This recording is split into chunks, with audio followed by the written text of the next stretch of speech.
All right. So when they announced the premier system for the DreamHack / regional championship, however you want to put it, I decided I was going to try extremely hard to qualify.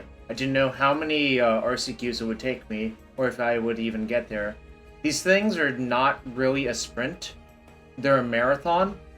And the first few I played 2 the weekend before this one. I went 1-3 and 4-2, both in Modern and Streets of New Capenna sealed deck. I actually did play 4-color in the Modern one, but I played Eladamri's Call, like a higher land count, 4 counterspell, like, and some ephemerates. Something, I don't know, in retrospect, something felt off about the deck. And for this weekend, I actually played a Pioneer event on Saturday. I wasn't sure what to play. I had 2 decks built. I had Green Devotion and Is It Prowess built. And I decided to play Green Devotion because on the MTGO results, Green Devotion has been doing a lot better. But the tournament didn't go great for me. I mean, I went 4-2 with Green Devotion in a 6-rounder. I lost to Boris Heroic, which I think is an extremely bad matchup for Devotion. I lost to the Green Devotion Mirror. So the thing about Green Devotion is, like, it's kind of an abstractly good deck, but the mirrors are kind of just, like, super swingy, and I think it's kind of hard to avoid getting got in the mirror. So that left me with the tournament yesterday on Sunday to figure out what to do. So I had concerns about the Eladamri's Call and ephemerates. I've had ephemerate rotting into my hand way too many times that I kind of just wanted to not play it again. There are certain matchups where cutting ephemerate is going to cost you percentage points. Like, if you need to, like, ephemerate Solitude versus, like, Rhinos, or, like, ephemerate Fury versus, like, Yawgmoth, it's going to cost you points to cut that card. So it's not exactly free, but at the same time, you can just get a more consistent deck. And also yesterday, I actually expected quite a bit of Grixis Death Shadow and Is It Murktide. So the way you want to improve your deck versus both of those decks is you want to have a more efficient deck. You want your curve to be lower. You want to be able to do things all on curve. When you're playing with Eladamri's Call, like, say, 2 copies and no traverses, that means your curve is more packed at 2. Like, the counterspells and Eladamri's Calls compete. You don't necessarily get to play something on 1, then on 2, then on 3 every game. I mean, Prismatic Ending is a 1-drop, but the problem is if you're on the play, and then they play 1-drop, and then on your turn 2 you have to ending it, instead of, like, casting Counterspell or Ice Fang, it kind of doesn't work out great. So I think for a lot of reasons, Traverse actually makes a lot of sense. And it's also a split card. It's like a Lay of the Land or an Eladamri's Call, or even later in the game you can tutor up like Otawara or a Fetch Land, which I did do a few times in the tournament as well. They actually have important roles. Or you can traverse for Bosage Who Endures, say, like, versus, Urza's Saga, or, Urza's Tower. There's a lot of things the card can do. I mean, at its core, this is a Delirium deck, right? Like, we're playing Unholy Heat, we're playing Traverse Yorion, we're playing Mishra's Bauble. So you can usually get a few types in the yard for free. It's pretty easy to get an instant in the yard. It's relatively easy to get a sorcery in the yard. Mishra's Bauble makes it easy to get an artifact in the yard. And a common trick in this deck to get enchantment in the yard is to put Abundant Growth on the fetch land, then crack the fetch land. So that's just like another type. And, in addition, that gets you closer to Emrakul the Promised End.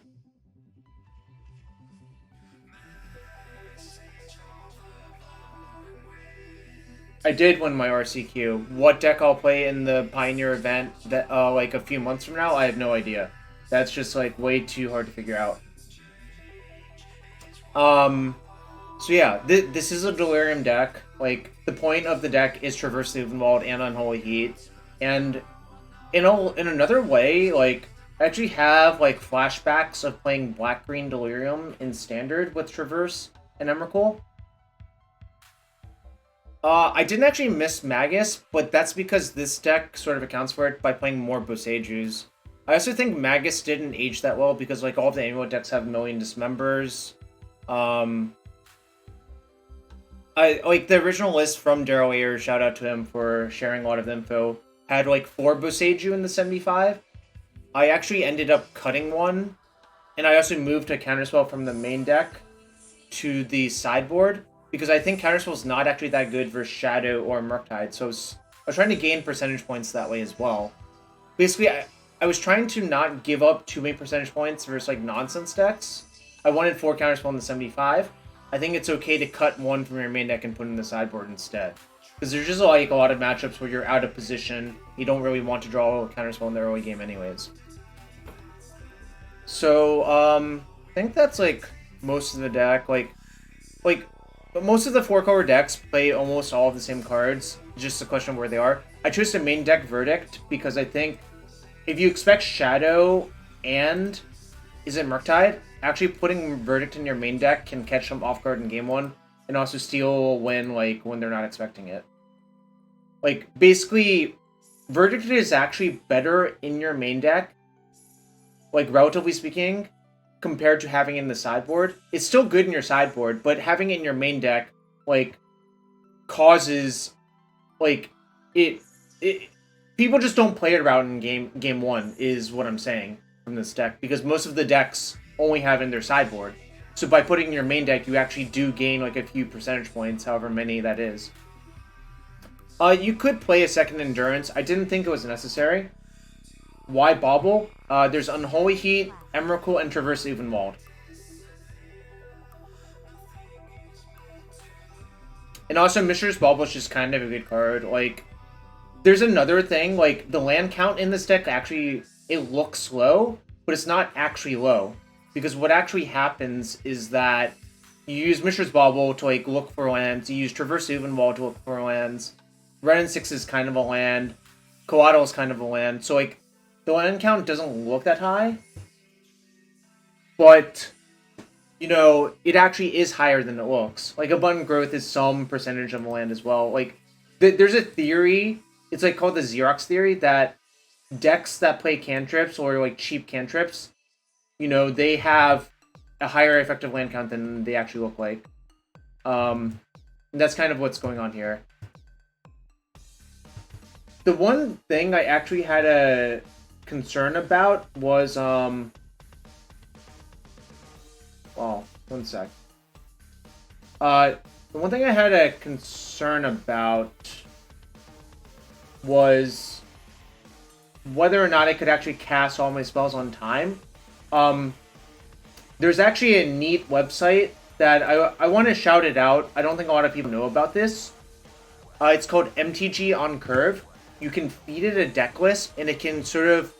It uses Monte Carlo simulation to determine how likely it is you will be able to, A, have the mana for that card on turn, and B, how likely you are to play it on that turn. But that, like, conditions on you drawing it. So, like, Counterspell is not that easy to cast. You can see that. You know, like, probability of having the mana for it on turn 2 is 80.13%. So, the problem with Stat Trek, and I don't think a lot of people know this, is hypergeometrics are not independent. If you want to look for multiple categories of things at once, you can't actually use Stat Trek. You would have to use what they call the multivariate hypergeometric, or yeah, the multivariate hypergeometric, instead of the is that the right term? I'm trying to remember. Yeah, multivariate hypergeometric. But that's not actually coded into Stat Trek itself, because the thing about Stat Trek is like you can track like one color at a time. No, it does not, Tybalt. It only looks for the amount of mana slash like colors, essentially. So like the probability of casting Emrakul on turn 13 is not that high, but Emrakul doesn't actually cost 13. Like, so it's kind of whatever. It was a cool website if you want tools to like work on decks. I actually use this website a fair amount to just look at things and try to just like re-optimize mana bases. But, you know, like, at the end of the day, the numbers aren't everything as well. So just take it with a grain of salt. Decide what your, like, comfortable thresholds are for cards, and, you know, it's just a good website to know about. Shout out to whoever made this. I don't know who made it. I think it's some programmer. Yeah, I don't know. I don't remember who made it. But yeah, shout out to them. So yeah. Let's see, what else did I do? Their GitHub repo is sick. I'll believe it. I mean, I didn't actually take a look at it. So, like, what were my actual matchups? Alright, Living End. I don't know how to feel about the Living End matchup. I think it's just, like, kind of even, actually. Like, I think if you didn't have Verdict or Endurance in your main deck in Game 1, it wouldn't be great. But I think since you have both Endurance and Verdict in your main deck, it's kind of even. And I think the post-board games just get a lot better for you, too. Like, versus Living End, I was siding in basically all 9 of these. The spot removal was, like, pretty bad. So, like, also, like, the Emrakul is not great. So I sided these 9 out for these 9, because you just want green sources for your Veil. I actually learned an interesting trick that I had forgotten about.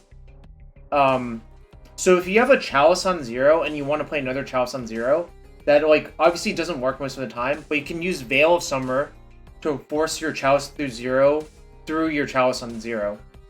Shout out to Daryl pointing that out earlier in a conversation we had. But yeah, I played against a Zid Breach in the finals.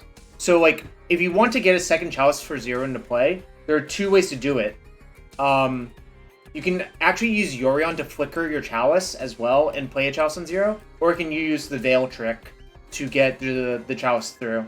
So, kind of an interesting thing to think about, you know? Yo, thanks, Ryan. Appreciate it. So, I did lose Game 1 to Living End because I didn't have an Endurance or a Verdict in a timely fashion. Game 2, I mulliganed, like, a reasonable 7, but it didn't like having an interaction, into a 6-card hand that contained the following cards. Contained 3 lands, Chalice, Lavinia, and Counterspell, and I'm just like, well, I guess it's kind of easy to win those games when you, like, mull into a 6-card hand.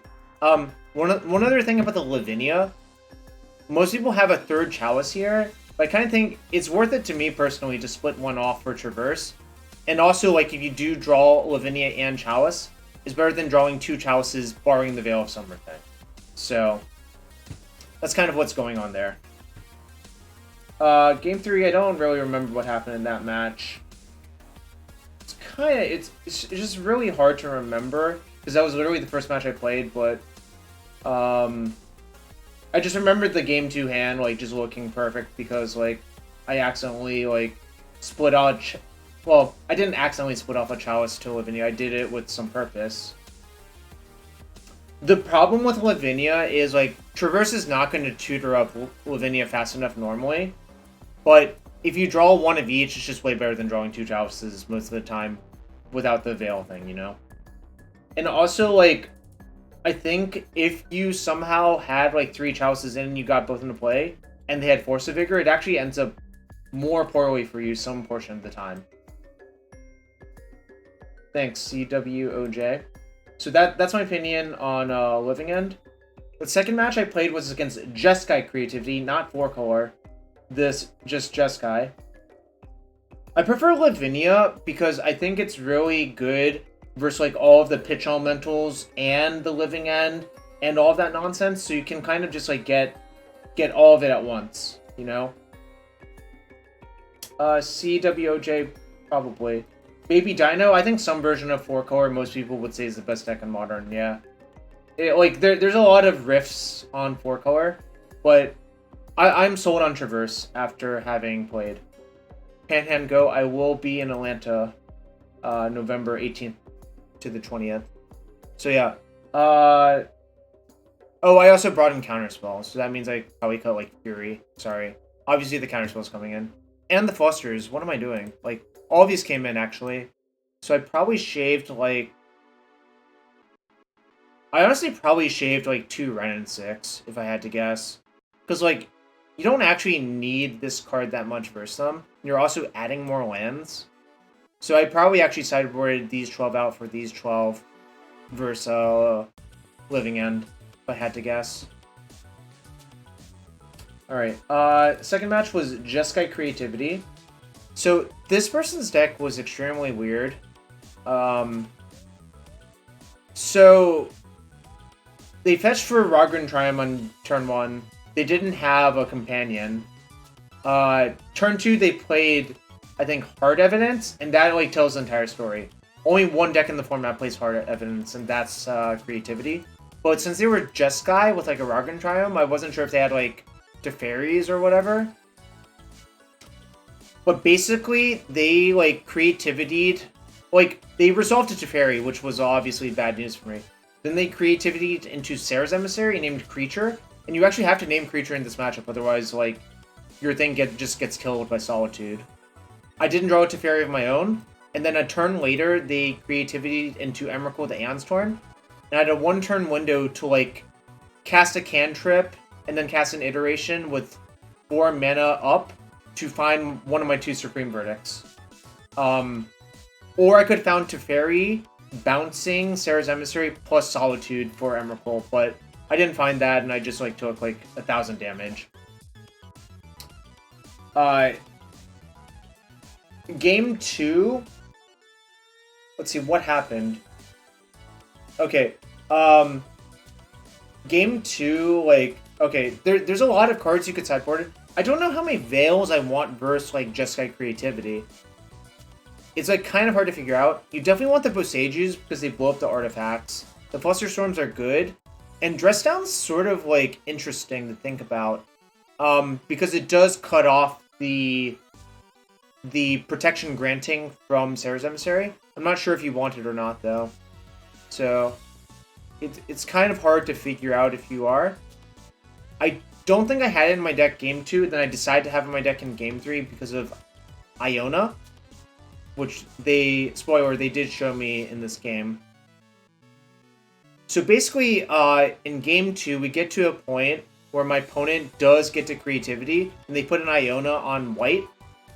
But I have Delirium, so I just traverse the Uvenwald for Otawara and bounce it.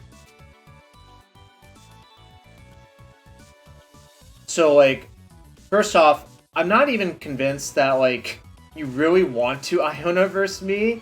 Like, it's so, like, why, I don't know, it's just, like, why is Iona in their sideboard? Like, I don't understand. I also don't understand why you would play Creativity and not play fucking Archon of Cruelty. Holy shit, have you read that card? My opponent did not know what was going on. Okay, there's one last spoiler. This person went to time 3 times, including versus me. I actually had them dead in game 3, and like, I asked them if they wanted to concede. They said no, that's fine, that's their prerogative. But then they went to time 2 more times. Oh yeah, in game 3 they attacked Iona into my Coatl. I had 2 snow basics, and there was a fetch, so I just blocked, and then cracked and fetched for another snow land. And like, their Iona died. And I'm just like, I don't know what's going on. But I also was playing at like a blazing pace. Maybe they got like, maybe they just got confused or whatever. Who can say? Oh, they also did try to bounce Teferi with my Teferi. I'm just like, that doesn't target Planeswalkers. Imagine if Teferi could target other Planeswalkers. Holy shit. Dom, the local L2 judge was already there watching. Yeah, Popo had called a judge to watch. The person was glacial. I should have just like been more vigilant about it at the beginning, but like the night before I hadn't slept well, so I was kind of like out of it. Like that match was not, I don't know. I think I was going to win because like the Iona dying fred up all my Solitudes, so I could just kill all their shit forever. But, you know, it is my fault for not calling a judge earlier as well. So, round 3 I played against Burn. It was one of the people, Chris Song, in the chat. He couldn't decide what deck to play, and I'm just like, dude, like, just flip a coin. And then I knew he was playing Burn. So the thing about the Burn matchup is that, like, the only things that matter in the Burn matchup are A, having a 1-drop removal spell, and B, having a fast Omnath. And almost nothing else matters, in my opinion. I think I had a removal spell and I had an Omnath. And Chris, I believe, kept 7 cards, but it was like a good 7 with 1 land on the draw, and he just bricked. And like by the time he drew a second land, I had an Omnath, and like it's just really hard to win from that standpoint. Like it's basically impossible for Burn to win when it gets to that by that point, you know. Let's see. How would I sideboard versus Burn? I think these 5 cards are good. I think the Emrakul was completely unnecessary. I think I also shaved 2 Wrens versus Burn, because I don't think it's like that good of a card. Alright, if people are going to suggest things like Modern needs Wasteland, I'm very tempted to ban you. So, tread carefully. I don't like the Chalice Plan versus Burn, funnily enough, Frozen Phoenix.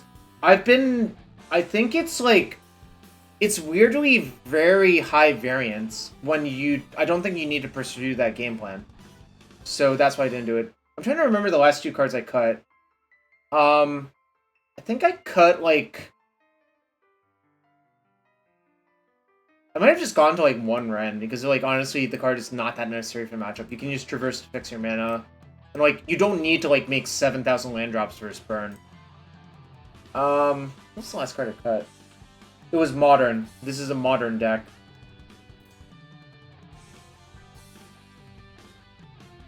I think I probably cut, like, 1 Abundant Growth, if I had to guess. Or, like, a Mishra's Bauble. Probably a Mishra's Bauble, actually, for these 5.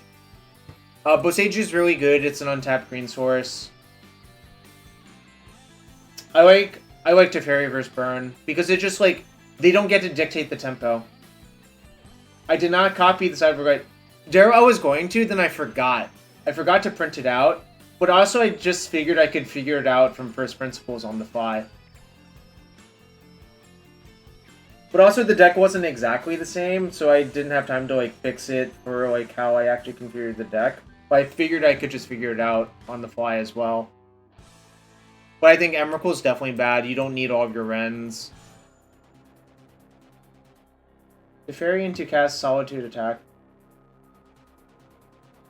Never board out Wren versus any deck. I think that's probably an exaggeration, but I see your point.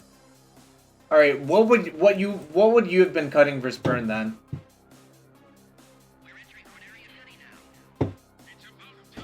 I like Counterspell versus Nonsense Auto, and I played against Living End twice and Creativity, and you want Counterspell versus decks.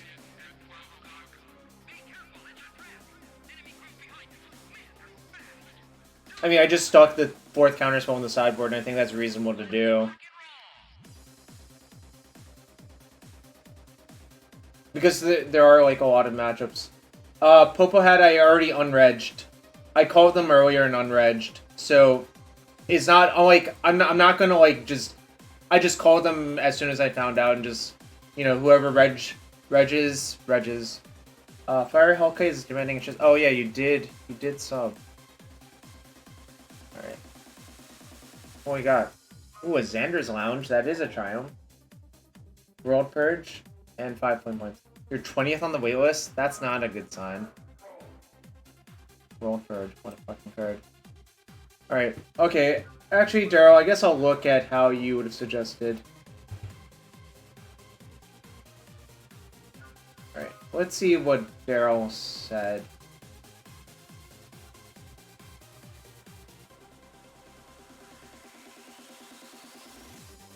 Verse Burn. Cut an Ice Wing and Endurance to Verdict and Emrakul. See, I don't think I actually like that. I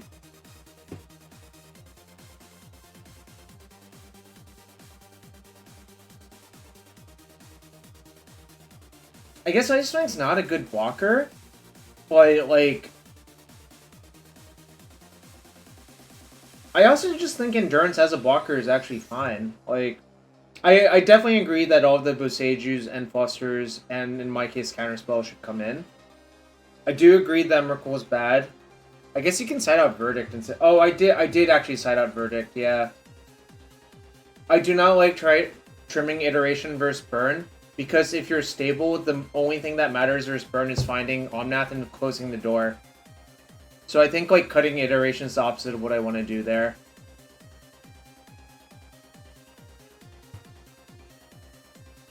I guess I could see, like, Emrakul definitely should go. Verdict going makes sense. I'm not so sold on the Endurance or Collateral going. But I guess if you just are of the opinion that you need to... Well, what's the point of playing the second Fury when I have 2 Verdicts in my main deck? Alzheimer. Like, just coming here and saying that is not going to convince me. Like, I chose to play 2 main deck Verdicts. 2 Verdict and 2 Fury seems, like, extremely excessive.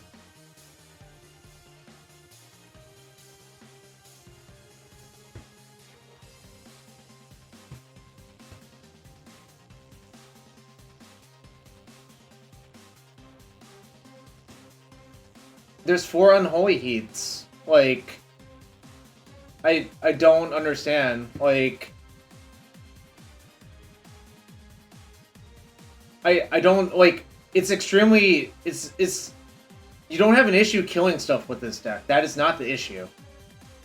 You have 4 Heats, you have a Fury, like, you have Endings. I don't know. Like, that's crazy. I also have 4 Traverse Yorion, so, like, I don't know what's going on there. Anyways, Burn. Okay, the second game, my opponent just went to 5 cards. They had, like, a reasonable 5, and, like, I think they just needed 1 good top deck, but then Omnath slammed the door again. Like, to Chris's credit, like, mulling into 5, understanding that 1-drops are important to win, made it a lot closer than I think a lot of people just would have kept, like, a mediocre 7 and lost.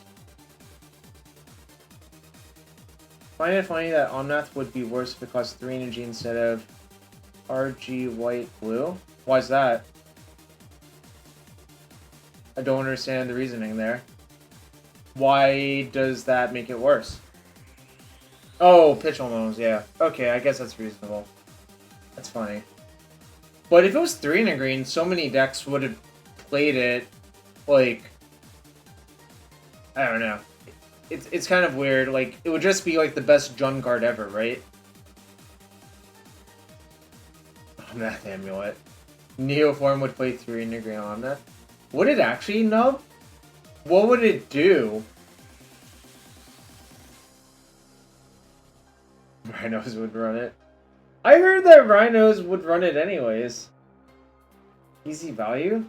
Is Neoform about accruing value on the margins? Is that what the deck is about? I don't really know. Does this deck have a hard blue-white matchup, or what are the 4 Veils for? So, I guess that's a sort of reasonable question. I think your matchup versus white-blue is actually extremely good, but I wanted to be extremely prepared for Murktide and Shadow in this event. So I wanted to, like, annihilate that matchup. And I believe this configuration has an extremely good Izzet, Murktide, and Shadow matchup. So that's what's going on there. And in round 4, I get paired versus Izzet. And in game 1, I have a Teferi that, like, stuck.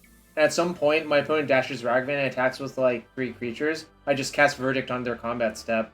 And he's like, oh, that's in your main deck? And I'm like, yep. Because, like, that is one of the reasons that the deck is built like this. I wanted to, like, get an edge in those scenarios where it's so hard for them to predict that you have Verdict in your main deck.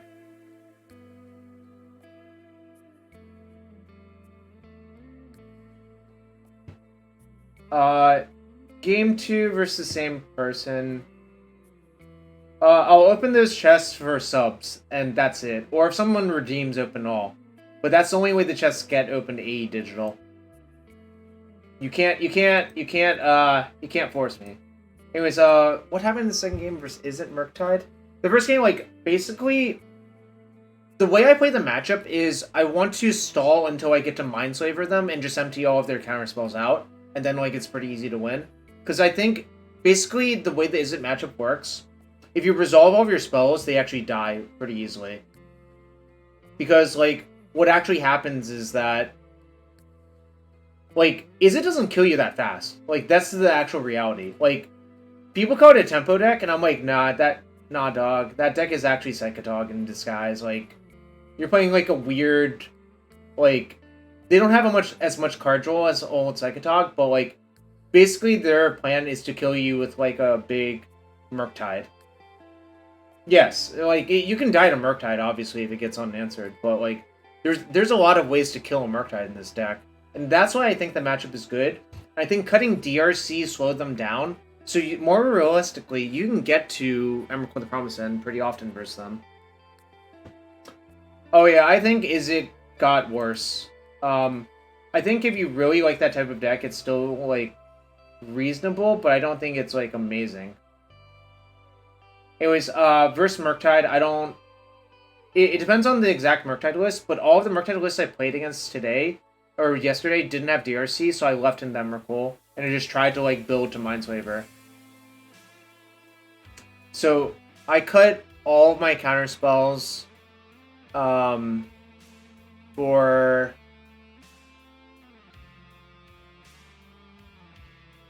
for 3 Veils, and I sided in a second Boseiju for something else. I don't remember, like, this map's a little bit differently because I already have all the other stuff. Don't remember what the last cut was for.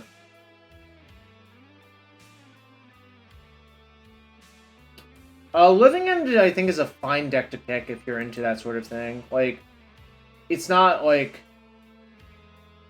See, I go back and forth on wanting Flusterstorm. I'm not convinced it's that good. Like, it's kind of high variance, is what I found. Fury? Do you want to cut Fury versus Murktide? Interesting. Well, these should definitely go, because these are, like, extremely bad.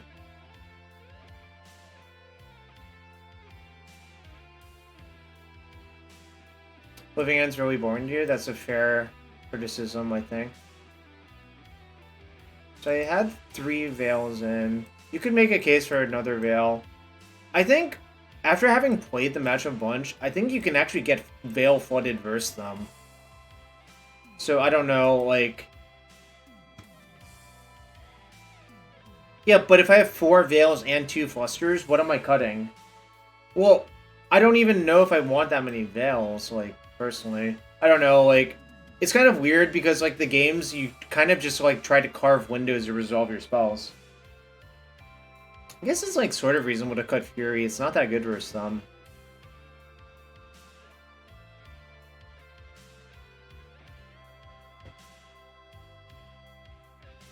In any case, I don't remember what happened. The second game, I think my opponent, like, just didn't even come close to killing me again, so, like, I Mindslavered them of the game. Basically, the way I play is I just play towards this every game, and it's, like, not that hard to do in this deck. So, I just play like I'm an Emrakul deck. I'm trying to remember what I did exactly, but I can't now. Alright, round 5, I got paired up at 301 versus a 4-0. My friend scooped me in because, like, I wasn't feeling great, and he also didn't want to play, like, a slugfest match, I guess. And then round 6, I took an intentional draw with Small Child Cool Chirp _ in the chat. And that gave me the first seed, somehow.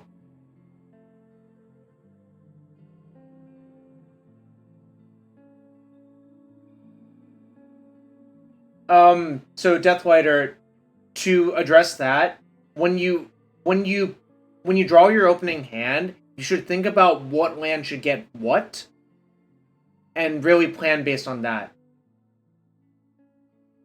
The small child was on Monetary Pile, but I believe he was borrowing half of the Monetary Pile deck from a different small child. But I guess that's a funny way to view it. No.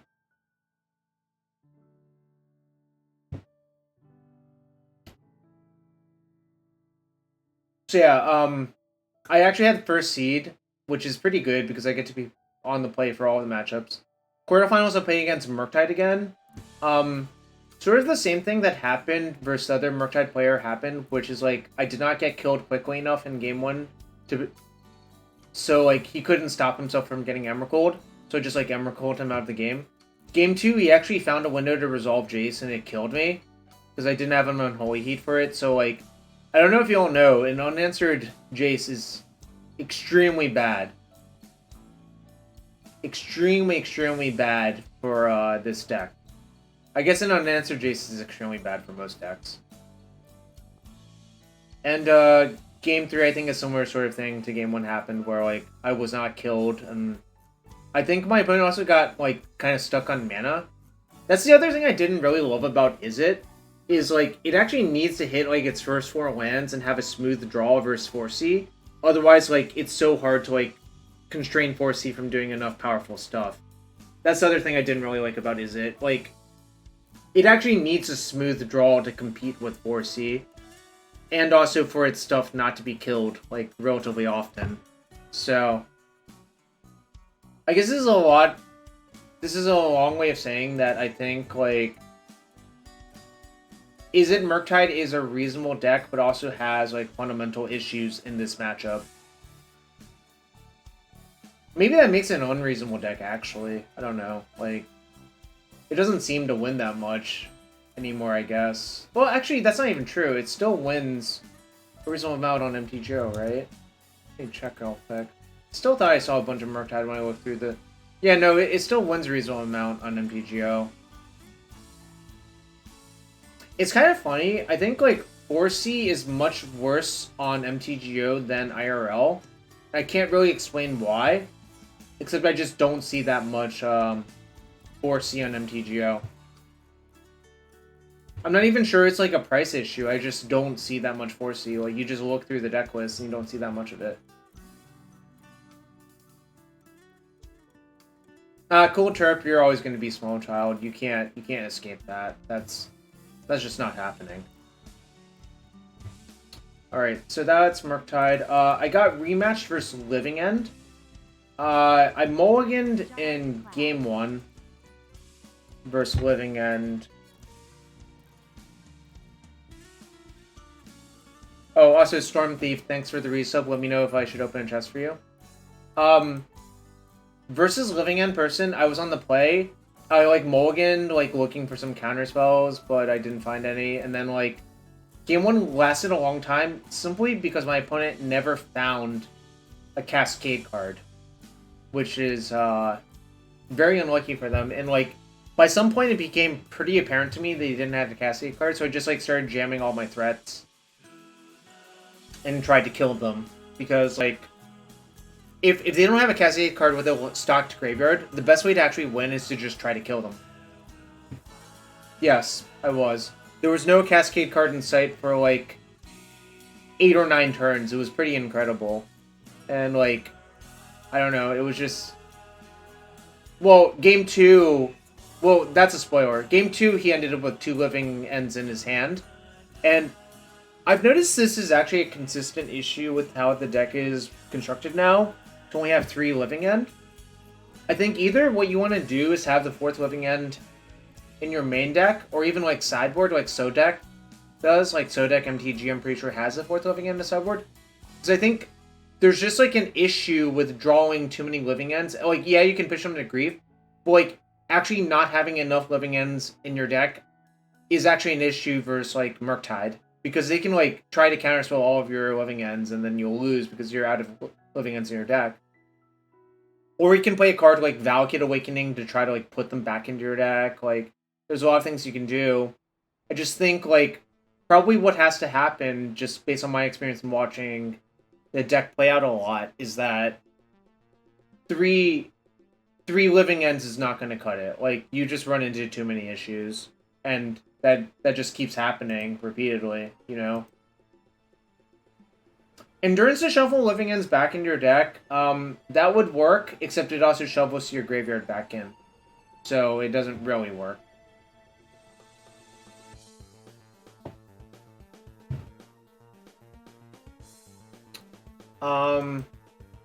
That's a joke. Ah, fuck, you got me.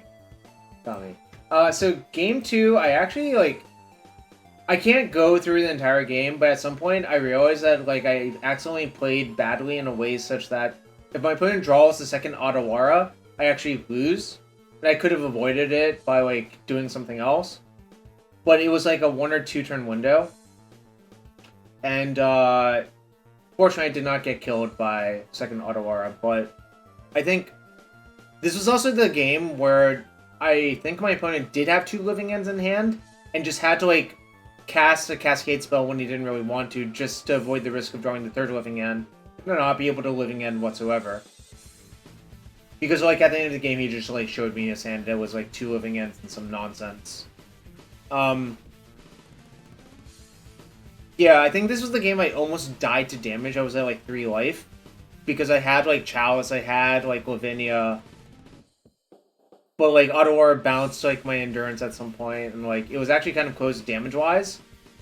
But then, like, I didn't actually get killed, even though I could have lost to a second Otawara because I wasn't careful.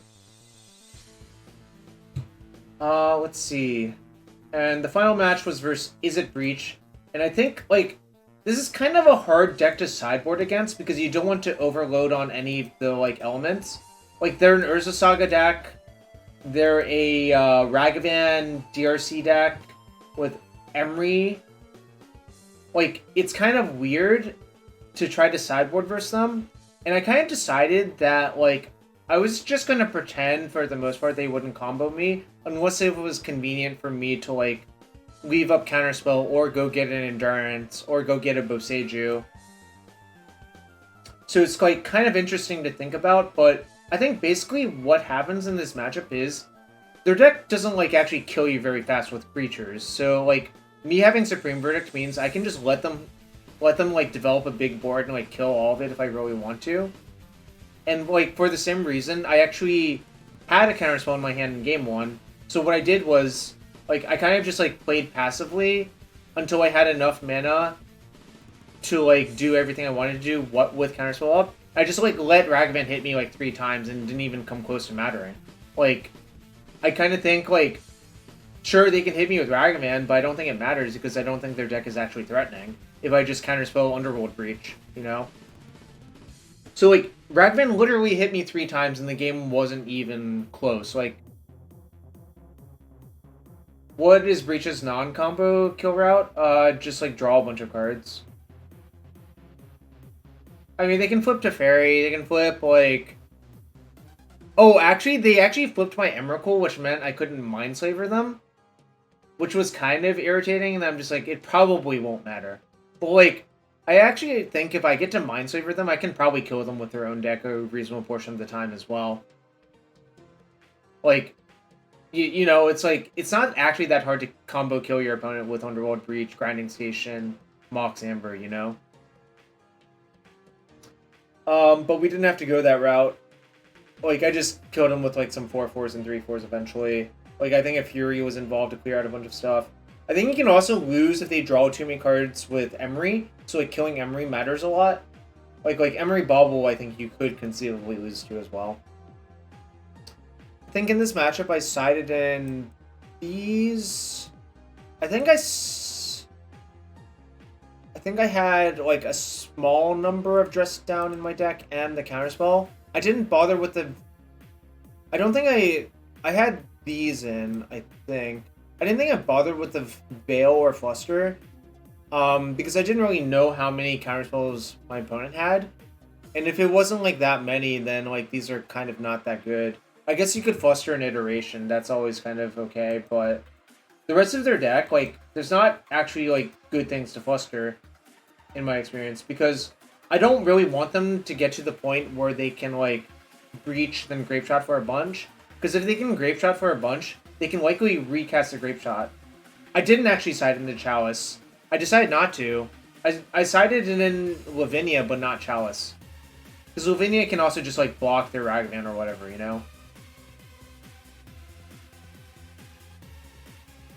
Yeah, I decided not to side in Chalice. I just thought I didn't actually need it. Yes, playing the best deck is good. That is true. I'm trying to figure out what I cut. I probably cut, like... I didn't cut these. But, bro, like, Cool Turf, you told me you thought the opponent cut a Breach anyways. Right? Like, if they cut a Breach anyways, then, like, what's the fucking point? Yeah, you didn't have Lavinia. I mean, I like Lavinia a lot more than other people, I think. The question is if you want Verdict versus this deck. I still don't know the answer. What's the deal versus Glimpse Elementals? You mean, like, as this sort of deck? Or, like, I guess what's the question?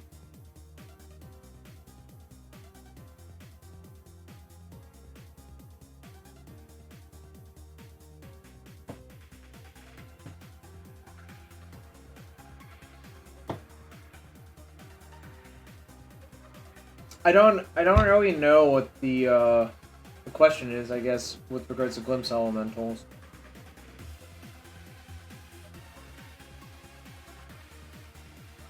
The format was Modern, and I played this deck.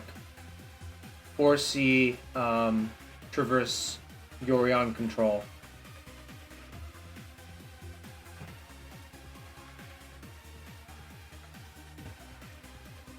Yeah, I'm still not sure if I'm supposed to have Verdict in or not. Like, there are 34 people with Troll Aesthetic. It was not a big event, but the cap was also 34 people. Because that's just like how store tournaments work, you know?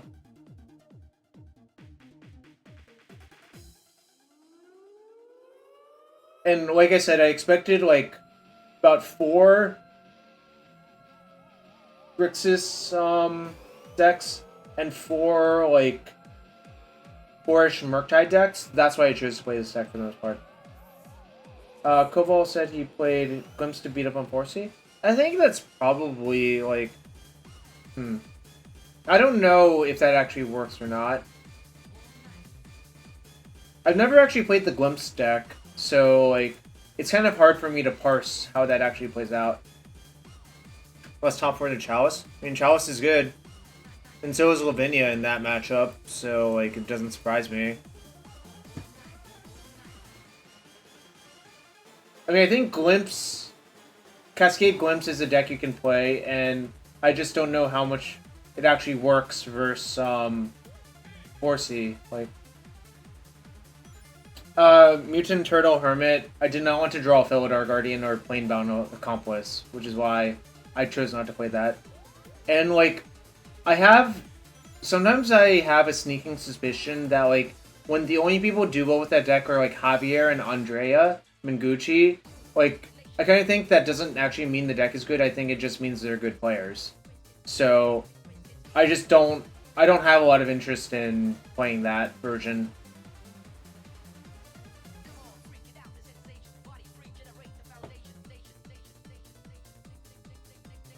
Yeah, I mean, Supreme Verdict was really good for me, and I wouldn't be surprised if like other people just start doing this too. Like, Daryl suggested to me. I don't even know if Daryl actually ended up playing the Verdicts, but I decided to.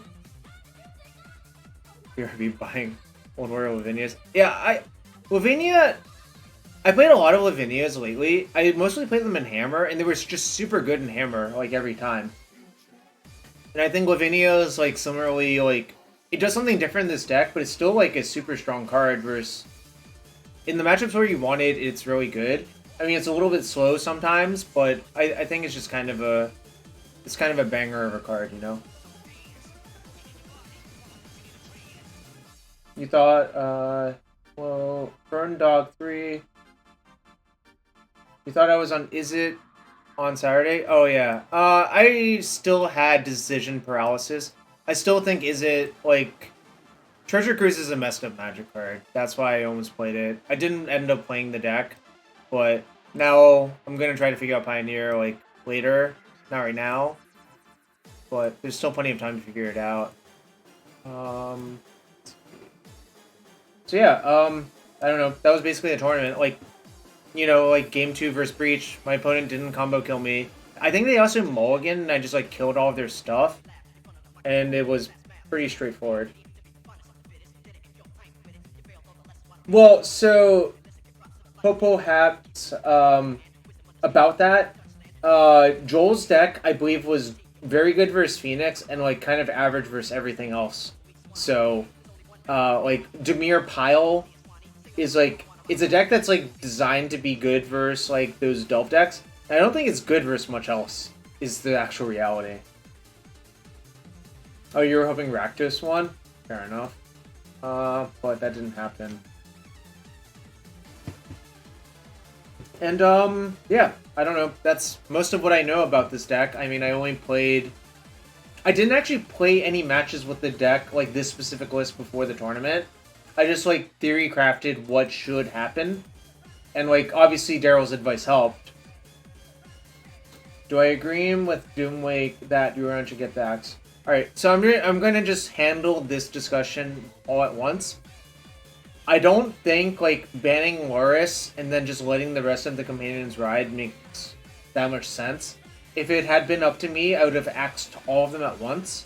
But now that you're at this point, like, I think you need a very good justification for banning Yorion. Like, it actually has to, like, win too much or something like that. And I would be surprised if the numbers actually showed that. So, like, in reality, I think, like, I don't know, it kind of just felt like, what's the best way of putting it without sounding like a jerk? It sort of felt like Doomwake was upset that he was losing to it because he didn't choose to play it. You know? Like, I don't know. It's weird to me. Like, he's complained a lot about Yorion, and I've never seen him, like, actually play this deck. Ascendant Fateful, the reason I chose to play Counterspell was I was afraid of people with showing up with, like, Indelible Creativity. And, like, Counterspell's good there. And also, I just wanted to be, like, I don't know, Risen Reef is obviously, like, a powerful card in multiples, but I've had a lot of issues with it being picked off by, like, Rens and shit. If I expected to mirror, what adjustments would I make? I would adjust how you play and play quickly and play well. That's the actual answer. I think, like, all of the, like, card adjustments you could make, like, obviously they matter, but I don't think they matter as much as just, like, having a strong overall strategic plan and also knowing how to, like, make those decisions quickly so you don't run out of time. And that's kind of a cop-out answer, I know, but in the reality, I think that's the answer that actually matters. Because the mirrors take a long time to play because there's, like, a lot of physical actions. There's a lot of shuffling. You have to decide when to, like, pull the trigger on your Emrakul. Because, like, if you do it too early, I think it's very easy for your Emrakul to just get, like, Solituded. And for them to re-up. While Beasky, what I personally did was I cut my deck in half and just shuffled the 2 individual 40-card decks together and then, like, put those 2 decks together. Like, I just basically shuffled 2 separate draft decks and then put them back together. While Beasky. I don't know what you've tried, but that's how I was handling it. And, like, in fact, all day I was joking, yeah, I'm just shuffling 2 draft decks, you know? Let's see. Anything else? Any other notes about Delirium? You can use Endurance to shut off your opponent's traverses. Card kind of doesn't do that much otherwise. Like, I guess sometimes it shuts off their Emrakul. Hand Exerciser? I'm not going to do that. I think instead I will stop playing Yorion for now. For, like, I don't know, however long that is. You know, until the next time I actually have to play Modern.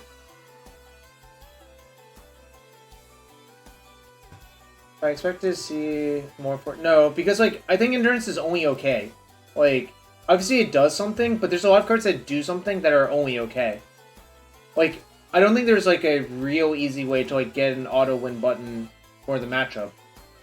Is what I'm saying, because like I think the way the games play out is the games just last so long that like player skill is like actually expressed in the matchup a lot more than like specific builds.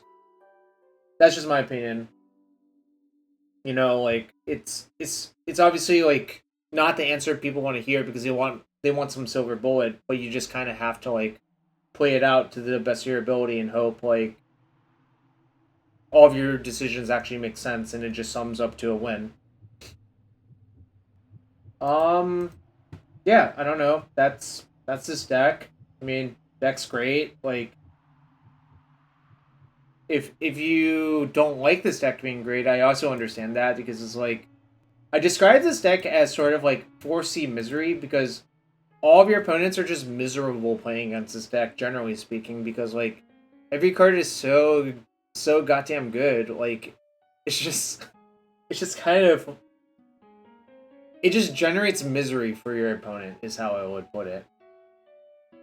And also like, you know, before the Traverse like Emrakul stuff was discovered, like you just imagine the deck that if it looks like this, it doesn't actually kill very quickly. Shamstron, when Lurrus was legal, I actually thought like Shadow was favored versus this style of deck. What was the draw to two main deck verdicts on the weekend? For this specific store, I expected about four Murktide decks and four Shadow decks. So if you cut a counterspell and something else and just play two verdicts in your main deck, it actually makes sense. And then like your opponents generally don't play around verdict in game one, so it's actually a better game one card than game two card. But like obviously you still get equity from siding it in for game two, but in game one, like if your opponent doesn't know there's a verdict in your deck and they just like play out their entire hand, like it is actually crushing. Like or they like dash Ragavan, you have like Teferi plus, and then you verdict inside combat, which actually did happen for me. Then like it is crushing. Like it's so hard for them to come back from like a 3-for-1. You know. It's kind of like how Black Green Delirium used to play Languish. I played Countercell because I wanted leverage versus bullshit decks like Cascade, like Creativity. If you don't care about that stuff, then yeah, you can play Risen Reef. I think it's just like a different philosophy. Alright, the question is, what do I want to play for like one league after this? Chat.